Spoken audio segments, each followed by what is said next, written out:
திறந்து பார்க்கலாம். நல்லா ஒரு 8 சவுண்டுக்கு மேலே வர வச்சேன். ஏன்னா கொண்டக்கடலை நல்லா வேகணும் இல்லையா. பார்த்துடலாமா?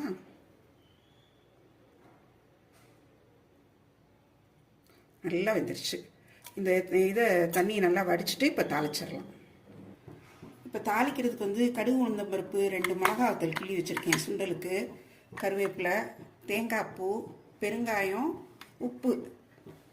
அடுப்பில் இப்போ எண்ணெய் ஊற்றி வச்சுருக்கிறேன். கொஞ்சம் எண்ணெய் காஞ்சிருச்சுன்னா அடுத்தது வந்து கடுகு உளுந்தம் பருப்பை போட்டுடலாம்.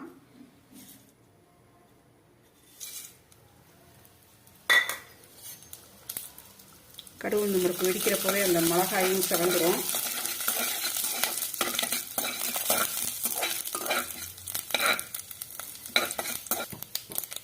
கொஞ்சம் நல்லா பெருங்காயம் ஒரு 1/2 டீஸ்பூன் அளவு போடுறேன்.